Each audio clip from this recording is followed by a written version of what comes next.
Hello everyone, welcome to topper classes. मैं Rosy आ गई हूँ फिर से आपके पास एक नए वीडियो के साथ।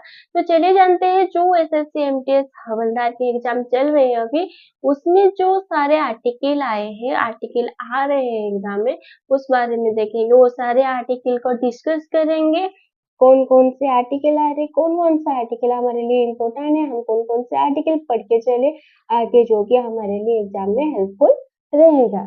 तो चलिए देखते हैं आर्टिकल। तो देखिए, फंडामेंटल ड्यूटी से सवाल आता है। फंडामेंटल ड्यूटी देखेंगे तो पूछा गया था, फंडामेंटल ड्यूटी मेंशन कौन से पार्ट में जो फंडामेंटल ड्यूटी है उसे मेंशन किया गया है। तो ये जो फंडामेंटल ड्यूटी हो VIA 4 पार्ट के फर्स्ट सेक्शन में इसे मेंशन किया गया है। याद हो जाएगा, fundamental duty mention in IVA fourth part के फर्स्ट सेक्शन में इसे मेंशन किया गया है। देखेंगे, under which article India act as supreme court. Okay, पूछा गया है था जो आर्टिकल है, कौन से आर्टिकल के अंदर हमारे जो सुप्रीम कोर्ट आता है, सुप्रीम कोर्ट के बारे में। तो ये आर्टिकल 129 में ये है supreme court. Under which article India act as supreme court, India में सुप्रीम कोर्ट में बारे में 129 आर्टिकल नंबर में बोला गया है। याद हो जाएगा। देन आगे चलेंगे तो आर्टिकल 71A से सवाल आया था। आर्टिकल 71A क्या है ना, इसमें बोला जाता है the India constitution provide that there shall be a council of minister with PM as its head. कौन PM रहता है? देखिए, shall be a council minister, एक काउंसिल मिनिस्टर विथ PM के साथ ये भी ऐड रहते हैं। ये कौन सा आर्टिकल बनना, ये आर्टिकल नंबर 71A में आता है। देन देखेंगे तो next, fundamental duty are continue in which article of India constitution. India constitution में जो फंडामेंटल ड्यूटी है, देखिए अगेन पहले भी फंडामेंटल ड्यूटी से सवाल आया है। देन फंडामेंटल ड्यूटी, तो फंडामेंटल ड्यूटी की जो कितने नंबर के फंडामेंटल ड्यूटी होते हैं ना, 11 नंबर के फंडामेंटल ड्यूटी होते हैं।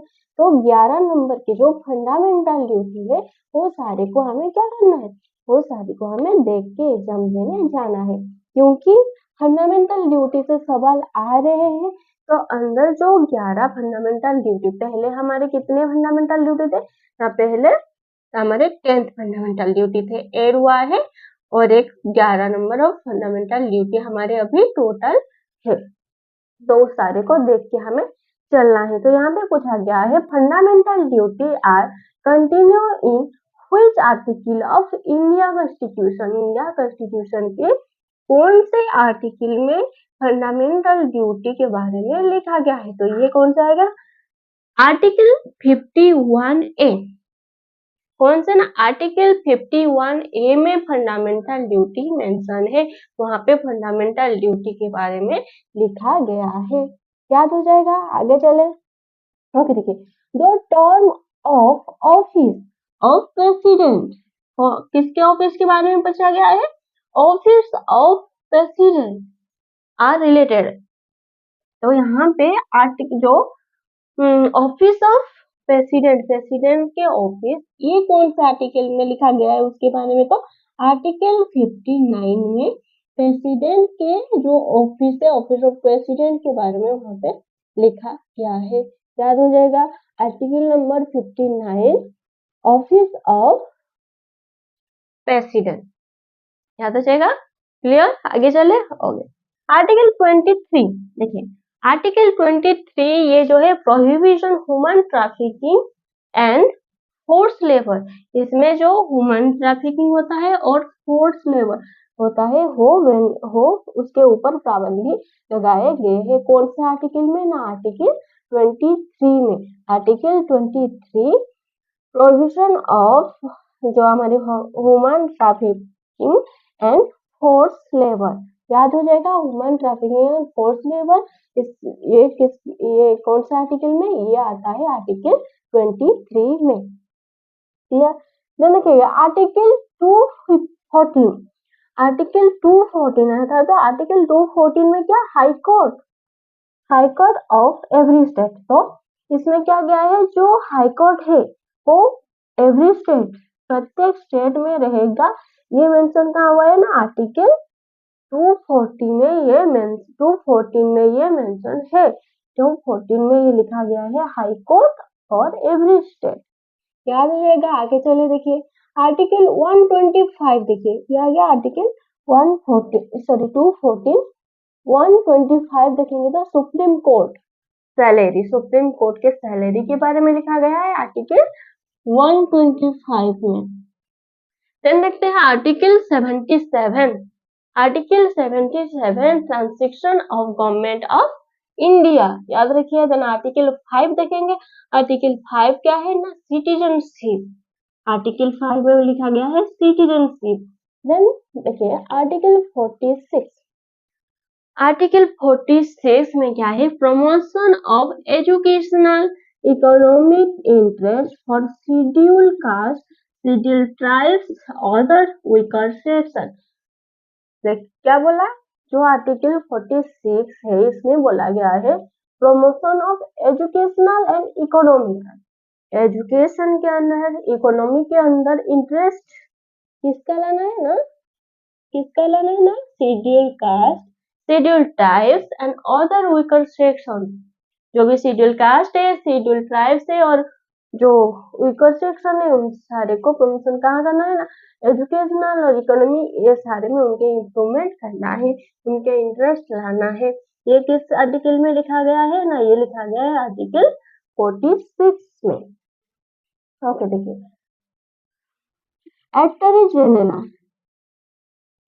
Attorney General of India will have the right to speak and otherwise participate in the proceeding in either House of Parliament, either House of Parliament।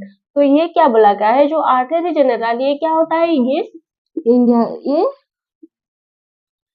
All state के court में बोल सकते हैं, all India के state में high court में, supreme court में ये बोल सकते हैं।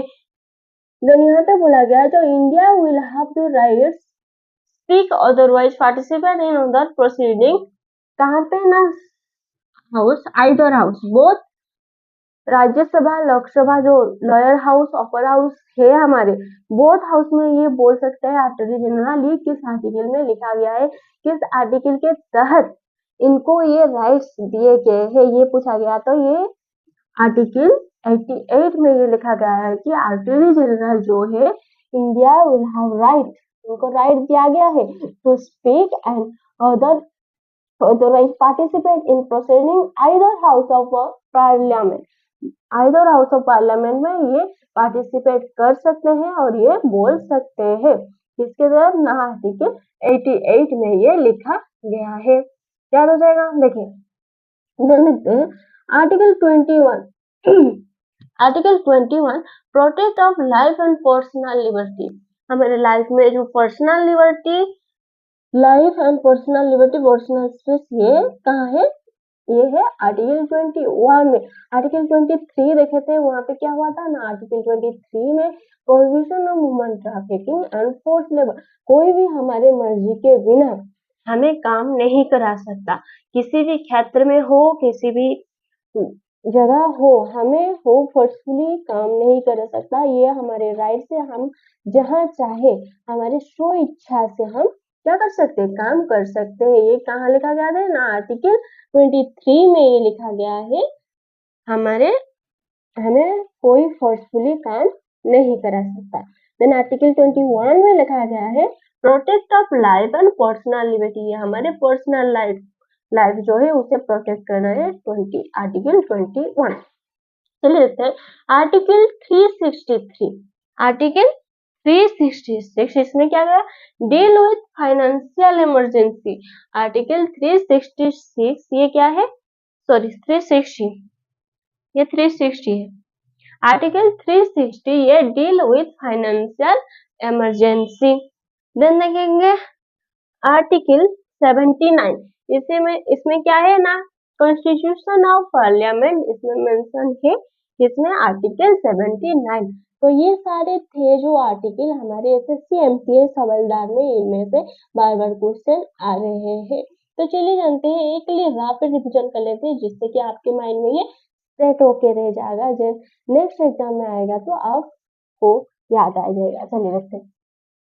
देखिए पहले देखिए तो फंडामेंटल ड्यूटी कौन से पास से आया था ना, IVA से आया था। देन सुप्रीम कोर्ट किस आर्टिकल में ना, आर्टिकल 29 में इसे मेंशन किया गया है। देन पूछा गया था आर्टिकल 71A जो है ये क्या है, तो ये है the India constitution provide that term shell be a council of minister with PM, किसके साथ ना, PM के साथ एज इट्स हेड, ये हेड है। देन फंडामेंटल ड्यूटी किस आर्टिकल में मेंशन है पूछा गया था, तो ये आर्टिकल 51 में मेंशन है। देन देखेंगे term of office of president, ये किस आर्टिकल में ना, ये आर्टिकल 59 में है। Then article 23 human trafficking and force labour, इसके ऊपर प्रोहिबिशन लगा। Then article 214 high court for every state, प्रत्येक स्टेट में हाई कोर्ट होनी चाहिए, ये कहाँ है, आर्टिकल 140। Then article 214। देन देखें आर्टिकल 125 सुप्रीम कोर्ट के सैलरी के बारे में बोला गया है। Article 77 transaction of government of India. Then article 5 citizenship. Article 46 ये promotion of education economic interest of schedule tribe, schedule caste and other weaker section में ये कहाँ है ना, आर्टिकल 46। देन अटॉर्नी जनरल, ये हमारे बोथ पार्लियामेंट जो बोथ हाउस में बोल सकते हैं और पार्टिसिपेट कर सकते हैं, किस आर्टिकल में बोला गया है, आर्टिकल 88 में बोला गया है। देन आर्टिकल 21 है, ये protect of life and personal liberty है। देन देखेंगे article 360 deal with the financial emergency. Then देखेंगे आर्टिकल 79 कॉन्स्टिट्यूशन ऑफ पार्लियामेंट। तो ये सारी चीज आप देख के चलिए, मिलते हैं नेक्स्ट वीडियो में एक नए टॉपिक के साथ। Thank you.